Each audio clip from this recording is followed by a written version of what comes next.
We just got these from First Gen Industries, and what I'm doing with them now is everything on my truck is black and red, except that little bit of chrome right there. And they had chrome ones, but I figured I'd black these ones out. And so what we're doing now is we are wet sanding it with 600 grit, and then we're wiping it down with soapy water. And then we have flat black primer and satin, and we're taking them from this right here, sanding down just a little bit so it grips, and then we're gonna do that so that matches like my mirrors and stuff, and then it'll look a little more glossy, kind of like this one. This one has that, but it's still drying.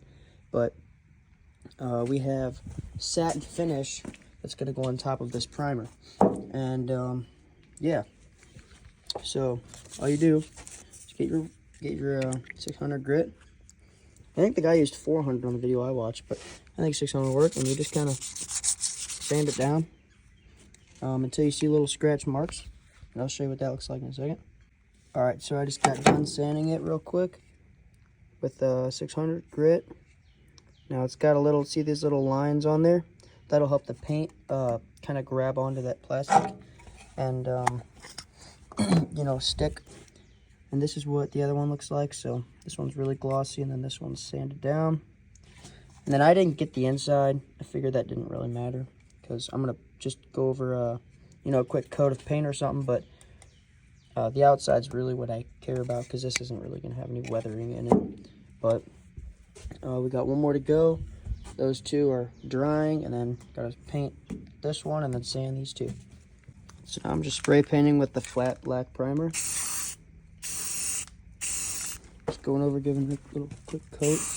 Might be doing too much. I'm not really the best at spray painting, but I figured I'd just give it a little shot, and then right there and little corner, and then we're probably gonna get 2 coats, maybe 3. We'll see how it kind of looks.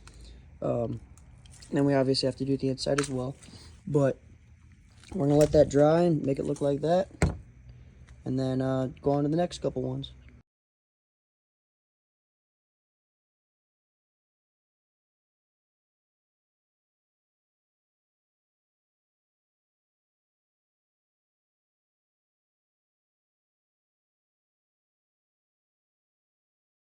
So we got the template up on the Dodge, and these are all the cap lights. And then I got these LED lights from that same First Gen Industries company. Here's the gaskets, and then the wiring harness. And I painted these black, and these are all set down. Sorry for the music being loud. Whew. But we got this one has a gasket, and these don't. I mean, I'll put them on, but they're not drilled or anything yet, but that's how it's gonna look. I really like how these turned out with the paint. It's really clean. But yeah, so now I just gotta drill the holes. And I heard to not use a 1-inch hole because that's too big. There's no point in having a huge hole in your roof for no reason. So we'll do that. And then don't drill through both layers, just one. Here's all the wiring harness for each individual light, and the original bulbs. Oh, that's screws. Original bulbs that it came with, but those pull too much power. So here's the screws, and then these are the grounds that go in between the cap lights and then the screws. That's how they get grounded. But yeah, let me drill these holes.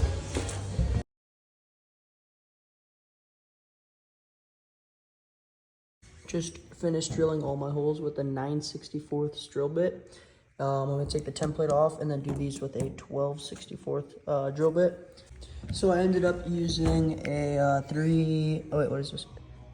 1/4-inch drill bit, and then I tried that thing out because I could not find a 1/2 inch, and then I used a up there. It's a 3/8 drill bit.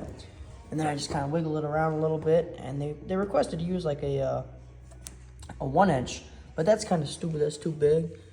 So I just went with like whatever worked. Like I just kept stepping up until it works. And now this thing goes right through there, and it'll slide around, so it should be perfect.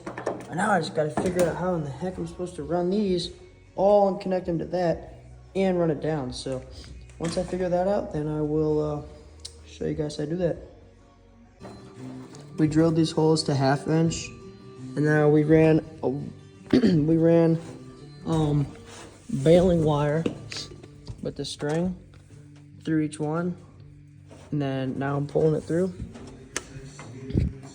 and then we're gonna pull the wiring harness that's attached all the way through. I now have the string, and the end of the wiring harness is right here. We grabbed each one with tweezers, and then we use these to push the line around and kind of grab the line.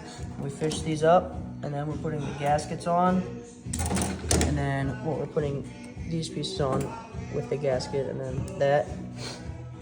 And then next up is just the cab lights and plugging it in down there.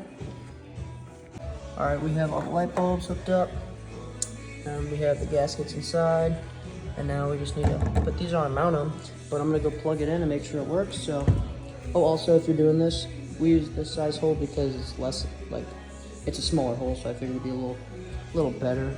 But the reason they say to drill a 1-inch hole is because it's way more room to work with up there, because we're here with tweezers and it took forever. But yeah, we hooked this up and put it all the way on that side. Drug it through with baling wire. And now I'm gonna put this behind this little thing when all the trim's done.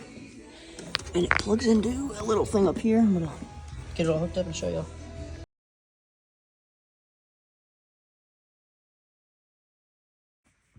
All right, so it's the next day. These are the cab lights. I just installed these two. So what I did was put the gasket on there. I put the original lights it came with.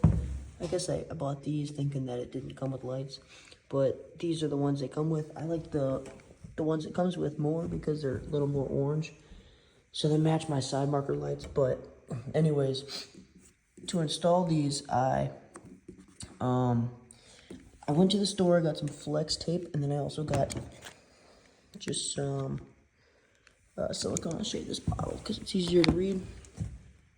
Right there.